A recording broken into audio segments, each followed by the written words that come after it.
to actually defeat Trident rather than the argumentation which we think we're fairly clear on. So we're going to have a discussion led by Rebecca on that, and we hope we'll have a productive debate about that. So Rebecca, over to you, thanks. Thank you very much. And obviously, if I'm going to be talking about the strategy and tactics, I am also going to be talking to some extent about arguments that you use to go with them, because I'm not convinced that we've actually been utilising the most effective arguments that we have today. I think we have a tendency sometimes to utilise the arguments we had the last time this issue came up. So one of the first things that I want to say is that I think we're all agreed that an absolutely fundamental part of our argument is Trident should not be replaced. And in fact, that leads, of course, to arguing that the existing Trident needs to be scrapped.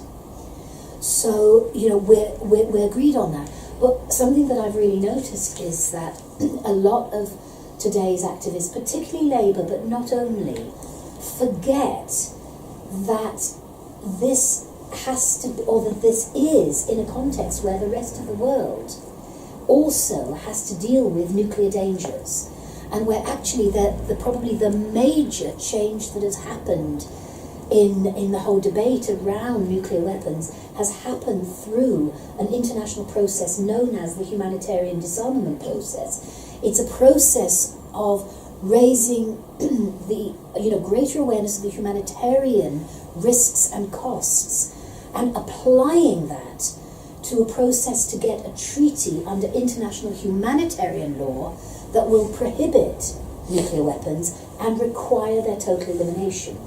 Now, we have a treaty called the NPT.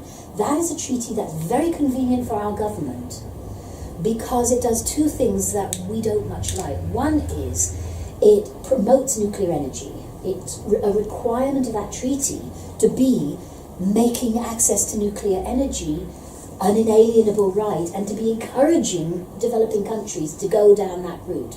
That's something that we know is connected very closely to nuclear weapons, and is also not the energy answer that is right for the environment or right for humanity. So the second thing that it does is it divides countries between nuclear weapon states and non-nuclear weapon states, and 5 countries, including Britain, were designated by definition as a nuclear weapon state. They had some obligations put on them, but the non-nuclear weapon states had the main obligations put on them. And the government argues that the disarmament obligation, which was put on everybody, because it never had a timeline, it never had a target date, it never had actually any verification, anything like that, that in getting a renewal of Trident, we're still complying with this 1968 treaty. And we just argue and argue and argue to a blue in the face, and we lose the public audience if we talk about the NPT, because the government feels comfortable with that. We also nowadays tend to lose the audience out there if we talk about whether or not the International Court of Justice decided that the use of nuclear weapons was illegal. A lot of lawyers think, in most contexts that you can think of, they did in 1996, but there are sufficient lawyers, including the lawyers who overturned the acquittal of 3 women up at Faz Lane who had chucked a bunch of computers into the loch in 1999. There were computers for targeting Trident, and they won their first case. I was one of their expert witnesses, using the ICJ, the International Court of Justice advisory opinion on the use and threat of use. But then after they'd won it and they were acquitted, the government took it to the highest court in Scotland and overturned that as a matter of law and legal interpretation. And ever since then, the UK has happily actually voted in the UN General Assembly in support of the International Court of Justice advisory opinion. They didn't used to do that before, they used to abstain. So again, if we get ourselves caught in an argument about whether or not that actually means that the use of Trident is illegal, we get stuck. We get stuck in lawyeristic arguments. So a big part of the tactics that I'm wanting to raise with us is, how do we simplify the message but make it actually make sense to people? Now, again, probably talking to people about a UN working group in Geneva that is looking at how to prohibit and eliminate nuclear weapons. I do want you to tell people that as much as you possibly can. If just that part of the sentence, you don't need to go into more detail. But I recognise that that doesn't necessarily kind of awaken people, because a lot of people are going to say, yeah, but CND was saying ban the bomb in 1958. And that's true. I've done meetings where I've been trying to say to people, and now it's actually possible to do. And it's possible for the non-nuclear countries to do it without the UK. But of course, we're in the UK, so what we should be saying is there is a process for multilateral nuclear disarmament through the United Nations, and the UK is boycotting. The UK is refusing to go into that UN chamber. It's invited. This is open to all 193 UN states. So it's invited and it's boycotting. We need to be able to say that. And we need to say that every time somebody uses that word unilateral. Because the fact of the matter is that that whole unilateral versus multilateral was coined by the media to try to destroy the credibility of the anti-nuclear movement back in probably the late 70s. It then, as a matter of tactic, it was decided kind of by CND to actually claim it and try to educate people around that, of course, you have to be prepared to take the first step in order to get to multilateral. But that still gets lost, and it's one of the biggest stones that the media still hits us with, is that they use 1980s language themselves and try to portray us as being stuck in the 1980s, wanting, unilateral nuclear disarmament of getting rid of Trident. And every time they say that, there are two messages that we give back. One is, we are for both unilateral and multilateral nuclear disarmament. We are the ones that are working with over 130 states, UN member states, to get a multilateral nuclear disarmament negotiation going to ban nuclear weapons and eliminate them. We need to say that, and we need to say that every time. And then we need to say, and all we're asking of the UK at this point is that they take the first step of not spending billions and billions of our money at a time of austerity to perpetuate nuclear weapons by getting the next generation. We don't need them, we don't want them, we can't afford them, and the rest of the world is trying to ban them. Now, how do we bring that home to people? There are two kinds of sorts of activities. A lot of people in this country are simply not aware that as part of the whole deployment of Trident, nuclear warheads are travelling from just west of London, Burfield and Aldermaston are in Berkshire. They travel often round the M25, they go up the M1, or they go along the M40. They go up the M1, the A1, they go, a number of different kinds of routes. They usually travel at night, but not always. And they are carrying nuclear warheads. Those nuclear warheads could be involved in accidents or fires with other traffic. If there was a collision with a chemical tanker, for example, those things happen. They're definite risks. They could also be seen as a kind of useful target for terrorists. Now, again, I think we want to be very careful always about any kind of argument that brings that in, because we don't want, and we've always had this in our movement, we do not want to feed the kind of, the either anti-Muslim terrorism of now, or it was the anti-Irish terrorism kind of arguments that were coming up in the 70s when I was becoming activist. We're not prepared to play into that. But we are recognising that the government is constantly talking about those risks. So one of the ways to turn it round is to say, and the most stupid thing you can do is be transporting things like nuclear weapons all around the country. So we don't have to say that we buy into it. What we need to say is, you are putting everybody at risk by doing this with nuclear weapons. Now, we are launching, we being ICAN, which is the International Campaign to Abolish Nuclear Weapons, which has a UK branch, plus, and by the way, Matt Hawkins has just been taken on, a Green Party activist, just been taken on with ICANN for 2.5 days a week. So we've now also got, somebody to help us coordinate that. It's a project of CND and ICANN and a few other organisations, Scientists for Global Responsibility, Nuke Watch, which does real activism. Now, this is one of the things that I want us to talk about, because we are planning it was going to be after the May elections, and now it's probably going to be after the June 23rd EU referendum, to launch this as a time of action. And we're encouraging groups to go to the parts of the route that are nearest them. So it's decentralised action. Now, for a group like this, there's two kinds of parts of the route that are nearest. One is Burfield, where it starts.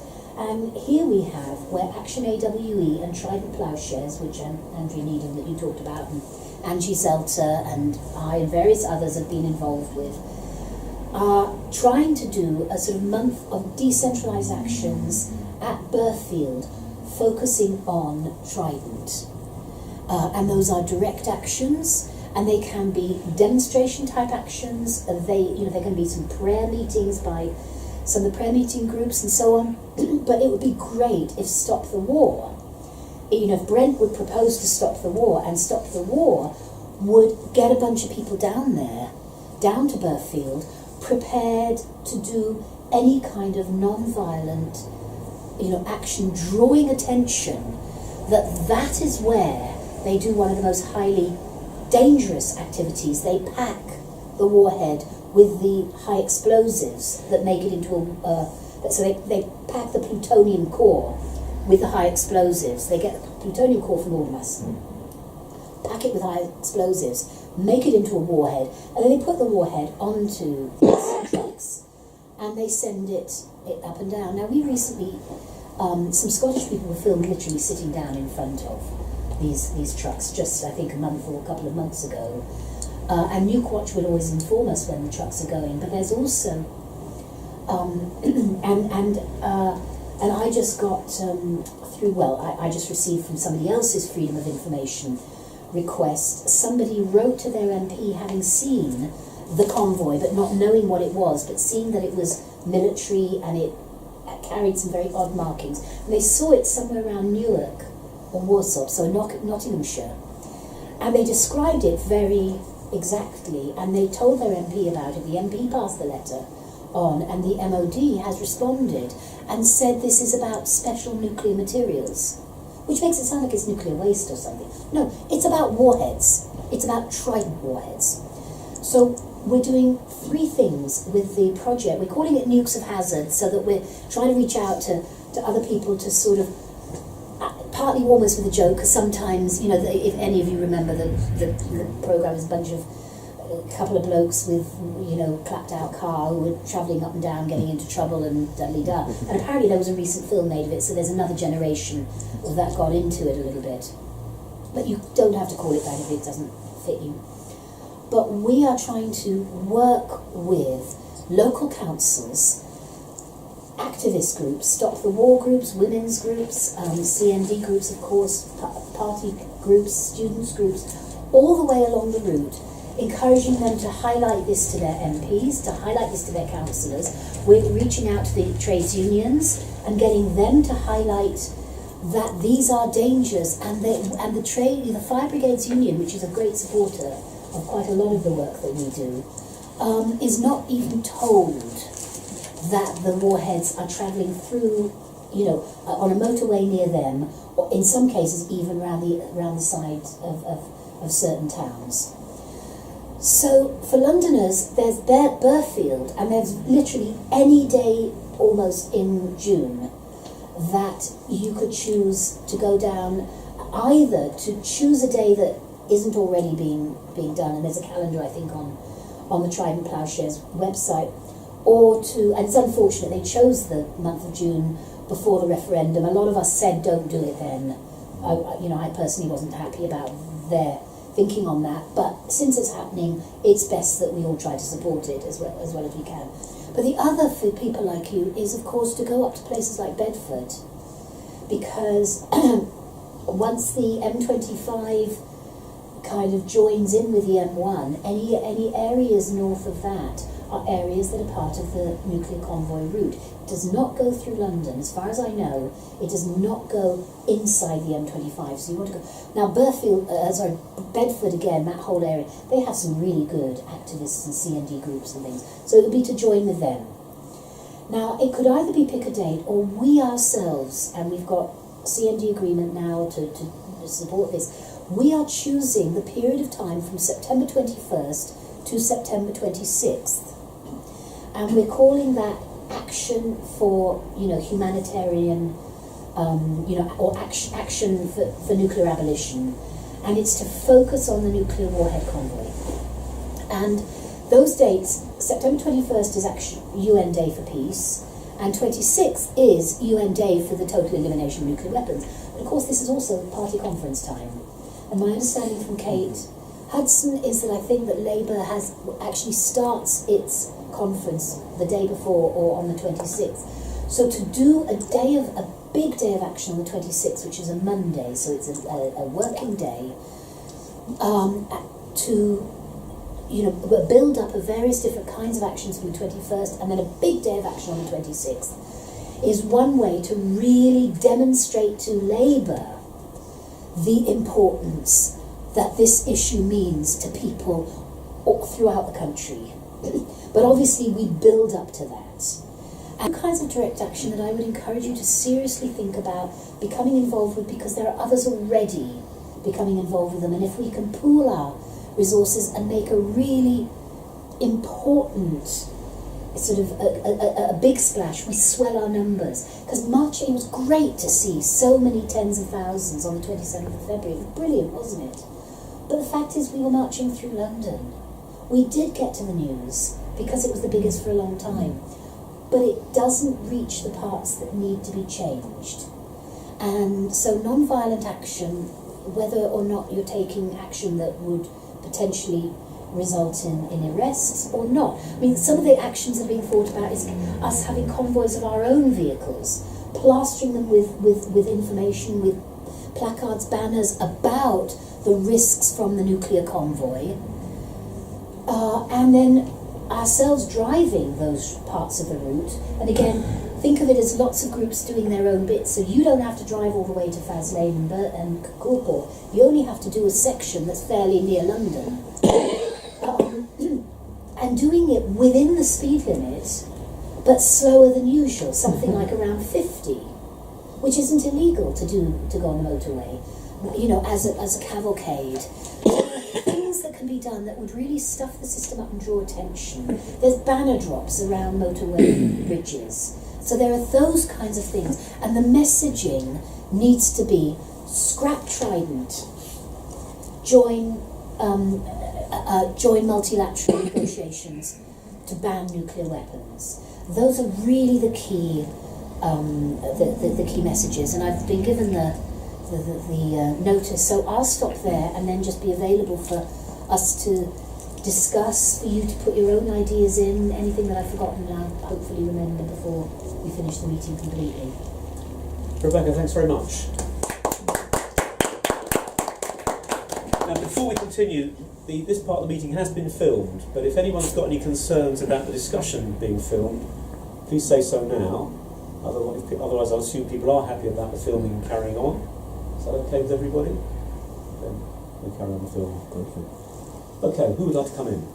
Oh, just quickly. So how do you get to Burfield? As in, if you don't have a car or something, but if you've got something going on, how do people get there? Because that's one of the problems with demonstrations outside London, is actually how to get there sometimes. That is true. The best way would be for a group, in fact, to hire a minibus for the day, or a few minibuses or things. I mean, there is a way which is to take the train to Reading and take another train to Burfield Station, or is it Mortimer Station? Sorry, and then a taxi. Or at that point in a demonstration, you could probably get people. For the demonstrations we've held at Aldermaston and Burfield, CND has put on shuttles and things like that. But I think for something like this, it is one of those times when I think it's legitimate to band together and get a car, have a couple of people on the insurance for the driving so that you can share that. It's not very far. It's from here, in fact, because you're already West London. It's probably not much more than about an hour and a quarter, mostly down the M4. Come off at junction 11 and you're practically there. So, and similarly, if you're going north, obviously you can get to Bedford very easily from here by train. But I would suggest for that to link up with the Bedford peace groups and connect, because I think that it's also less isolating if you're doing something like this with others. Now, there are other kinds of actions that could be done in London. Lockheed Martin, which makes the which makes the missiles. Our system's called Trident, but Trident is actually the name of the US-made missiles, not the warhead or the submarines, but the missiles. We can't fire them without the US. Lockheed Martin makes them, but Lockheed Martin also is 1/3 of the private consortium that owns and runs Aldermaston and Burfield, the atomic weapons establishment. I mean, how crazy is that our nuclear weapons are made by a privatised company, 2/3 of which is American. Serco is the other third, which makes all these horrible prisons and runs refugee centres and stuff I heard the Americans are planning to upgrade their nuclear weapons, though. Yeah. What's going to happen? Yeah, that they are looking into the upgrading of their Trident. So if we'll they did combat upgrade Russia. it, we would have to. I mean, we have to. Obviously, we are working with American groups to try to stop that happening. Yeah. But it's another of those issues that a message that that those against Trident need to be making is, we are the people who are fiscally prudent. We're saying don't spend upwards of 176, 186, the numbers keep adding, on the new generation nuclear weapons at a time when hospitals, schools, social services are being cut. And that argument about the cuts and austerity and the insane but actually obscene expenditure on nuclear weapons, that's an argument the CND has made very strongly and very well. And I think that argument has come across to the public. But I think that we have to have other arguments that give them a solution that